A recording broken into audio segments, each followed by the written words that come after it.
시청자 여러분 안녕하십니까? VOA 뉴스투데이 시작합니다. 마크 에스퍼 미국 국방장관은 북한 문제를 정치적으로 해결하는 것이 최상이지만 싸워서 이길 준비가 돼 있다고 밝혔습니다. 마크 밀리 합참의장은 북한이 어떤 도발을 해오든 대비가 돼 있다고 강조했습니다. 첫 소식 김칸희 기자가 보도합니다. 마크 에스퍼 미 국방장관은 20일 기자회견에서 연말을 앞두고 미국과 북한이 대치 국면으로 가고 있느냐는 질문을 받았습니다. 에스퍼 장관은 비핵화 문제는 정치적으로 해결하는 것이 가장 좋다면서도 싸워서 이길 준비도 돼 있다고 밝혔습니다. Clearly, we think that the political solution is the best way forward to denuclearize the peninsula and to address North Korea's programs. I have two functions here, as I've said before.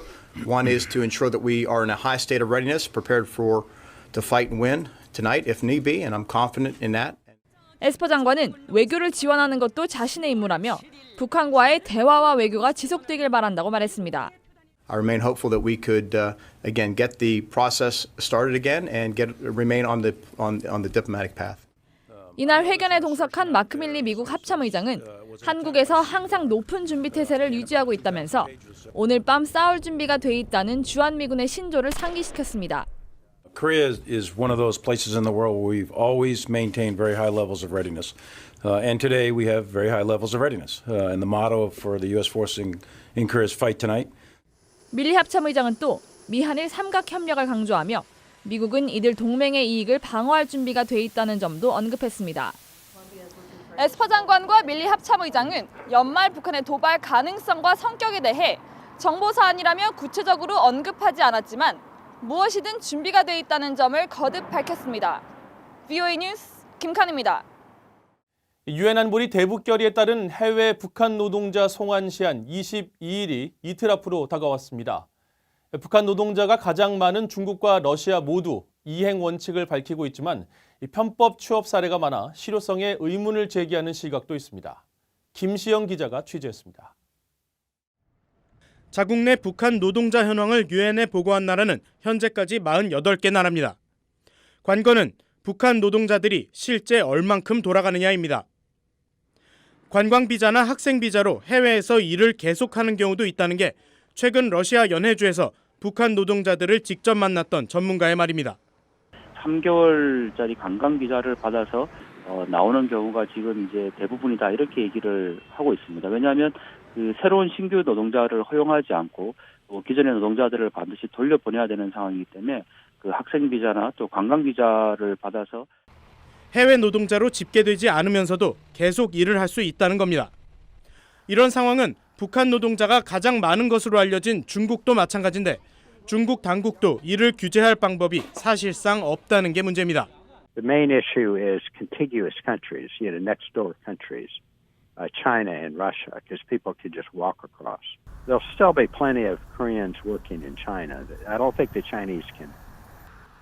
근래 중국 내 소식통은 VOA에 북한 여성 노동자 수백 명이 거의 매일 버스를 통해 북중 접경 지역을 오가고 있다고 전해오기도 했습니다.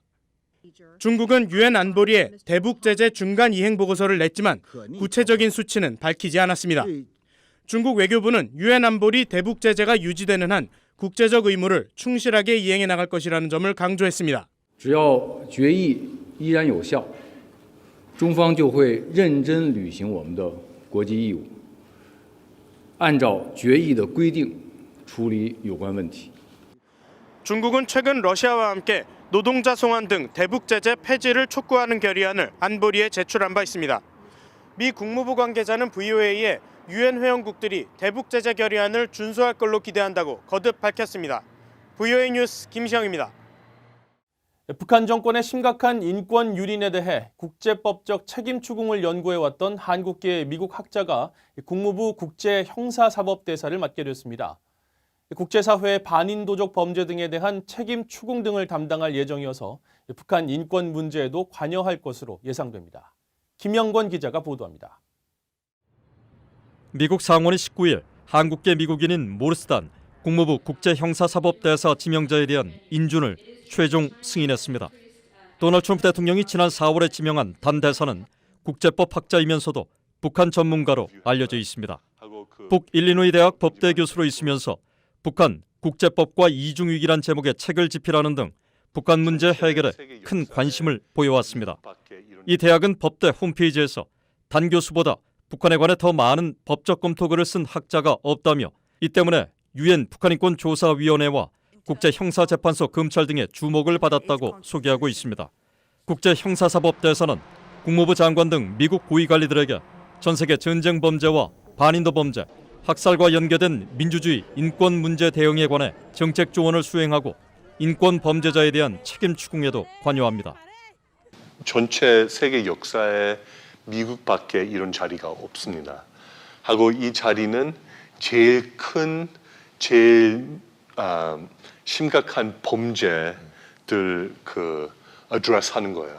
그래서 military tool, legal tool, diplomatic tool, economic tool, intelligence tools 가지고 이런 큰 범죄들 address하는 거예요. 이런 역할은 유엔 북한인권조사위원회와 유엔 총회 북한인권결의안이 촉구하는 북한 내 반인도적 범죄 가해자들에 대한 책임 추궁과도 직결돼 주목됩니다. 유엔 총회가 지난 18일 채택한 북한인권결의안은 북한 상황을 국제형사재판소에 회부하도록 유엔 안보리에 거듭 권고하고 있습니다. 인권 문제를 무시하는 게 해결 방법이 아니라고 생각을 하고요. 인권 문제가 굉장히 중요하고 관계를 좋게 만들기 위해서 인권 문제를 없애는 것이 굉장히 큰 실수라고 저는 생각을 합니다. 단 대사는 인준 전 언론 인터뷰에서 국제형사사법대사 직책을 통해 북한 등 전 세계 심각한 범죄 대응에 정의를 추구하고 싶다고 강조했습니다. BA 뉴스 김영곤입니다. 미 국무부가 북한을 종교자유 특별 우려국으로 재지정했습니다. 마이크 폼페오 국무장관은 20일 성명을 통해 1998년 제정된 국제종교자유법에 근거해 조직적이고 지속적이며 끔찍한 종교자유 유린에 관여하거나 이를 묵인한 북한과 중국, 이란 등 9개 국가를 18일부로 특별 우려국으로 지정했다고 밝혔습니다. 폼페오 장관은 이러한 지정은 종교나 신념의 자유를 행사하려는 사람들을 보호하기 위한 미국의 약속을 나타내는 것이며 종교 자유 보호는 트럼프 행정부의 최우선 외교 정책이라고 강조했습니다. 이로써 북한은 2001년 이후 18년 연속 종교자유 특별 우려국 명단에 올랐으며 특별 우려국으로 지정된 국가들은 관련 법에 따라 통상 등의 분야에서 제재를 받게 됩니다. 북한 김정은 위원장이 내년 신년사에서 미국과의 핵협상 중지를 선언하고 새로운 노선을 소개할 수 있다는 관측이 제기됐습니다.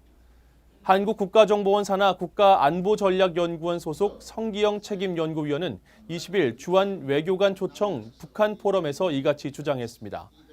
그러면서 신년사 전에는 북한이 급격한 조치를 취하지 않을 것이라면서 김정은 위원장이 신년사를 발표한 이후에 북한이 무력 시위에 나설 수 있다고 전망했습니다.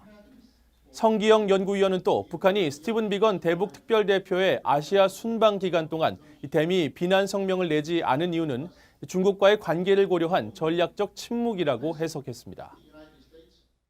일본의 내년도 방위비 예산이 탄도미사일 방어와 스텔스기 도입 등 공격력 강화에 초점을 맞춰 사상 최대 규모로 책정된 것으로 알려졌습니다.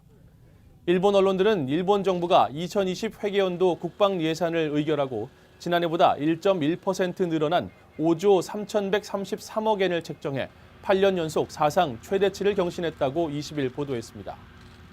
방위비 예산에는 북한 등 적국의 미사일 발사에 대응해 사거리 밖에서 방해 전파를 쏘는 무기 개발에 150억 엔을 투자하고 수직 이착륙이 가능한 미 스텔스 전투기 F-35B를 6대 구입하는 비용 793억 엔이 포함된 것으로 알려졌습니다. 일본 정부는 또 해상자위대 호위함을 항공모함급으로 개조하고 사이버전 대응 능력을 개선하는 등 새로운 영역에서 방위력 증강을 목표로 방위비 예산을 편성하게 됐다고 밝혔습니다. 북한에서 인구 10만 명당 공기와 수질 오염 등 환경 오염으로 사망하는 사람들의 비율이 아프리카 차드와 중앙아프리카 공화국에 이어 세계에서 세 번째로 높은 것으로 나타났습니다. 국제환경연구기관인 세계보건오염연맹이 18일 발표한 2019 환경과 건강지표 보고서에 따르면 북한에서 한 해 동안 각종 환경오염으로 사망하는 사람이 총 5만 1,400명에 이르는 것으로 집계됐습니다. 이 가운데 공기 오염으로 인한 사망자가 약 3만 9천 명으로 절반 이상을 차지했고 특정 직업에 의해 사망한 사람이 7,800여 명, 납 중독으로 인한 사망자가 약 4,500명으로 그 뒤를 이었습니다. 이상으로 VOA 뉴스투데이를 마칩니다. 시청해주신 여러분 고맙습니다.